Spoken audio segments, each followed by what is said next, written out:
After the death of Steve Jobs, the world had one question. Not about Apple's products, not about its finances, or about its future lineup. Every Apple customer was asking out loud, who is going to save Apple now? Because the last time Apple lost Steve Jobs, in 1985, it took them 12 years and near bankruptcy to realize what they had thrown away. They got lucky once and brought him back. Nobody gets that lucky twice. The man who answered that question was a quiet man from Alabama who had never designed a product. His name was Tim Cook. When Tim took over in 2011, the pressure on him was unlike anything any CEO had ever faced. He wasn't just replacing a CEO, he was replacing a legend. And Apple's first few years under Cook did little to silence the doubters. The products kept coming, the iPhone 5, the iPad mini, but nothing that made people feel what they felt when Steve was there. The criticism was relentless. Tech journalists wrote piece after piece asking where the innovation had gone. Investors grew restless. Customers started asking out loud whether Apple had lost its soul. One of the most valuable companies on the planet was being called boring. Even its fans were being bullied online for using Apple that brought nothing new for years. And honestly, at the time, it was a fair criticism. Apple under Cook in those early years was playing it safe, refining what Jobs had built, rather than daring to build something new. The hunger that had defined Apple for 30 years felt like it was gone quiet. While the world was criticizing Apple for not releasing the next iPhone moment, Cook was quietly rewiring the entire company from the inside out.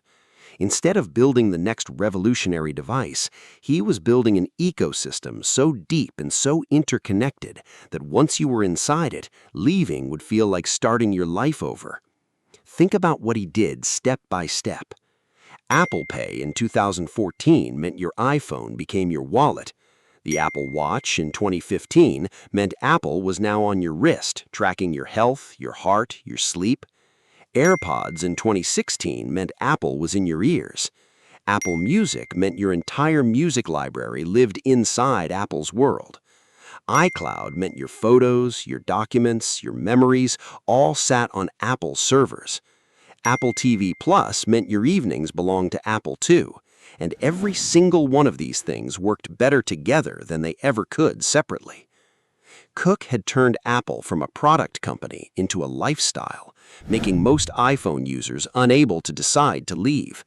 Think about it. Switching to an Android phone didn't just mean getting a new phone. It meant losing your iMessage history, your AirDrop, your seamless iCloud sync across every device you owned.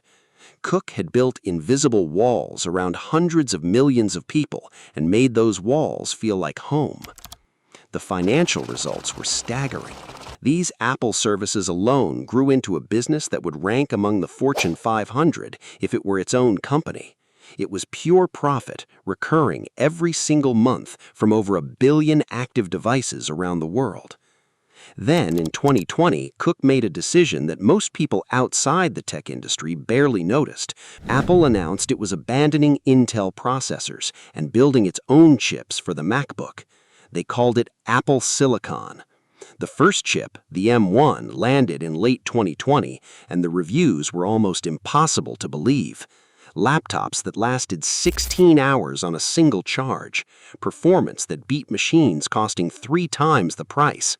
By 2023, the Apple Vision Pro arrived. And yes, it was expensive, and yes, it was early, but what it really represented was Apple planting its flag in the next era of computing, the same way the iPhone had in 2007. And then came the number that put everything into perspective. In 2025, Apple briefly crossed $4 trillion in market value. To put that in context, when Cook took over from Jobs in 1991, Apple was worth around $350 billion. The man the press called boring, the man who supposedly killed Apple's innovation, had grown the company by more than 10 times in just 14 years. The criticism was real, the slow years were real, but so was this. In April 2026, Cook announced he would step down as CEO in September, moving to executive chairman. 15 years after inheriting the most scrutinized job in the history of business, he was leaving on his own terms, at the top, handing over a company that by every measure was the most valuable and most profitable corporation the world had ever seen.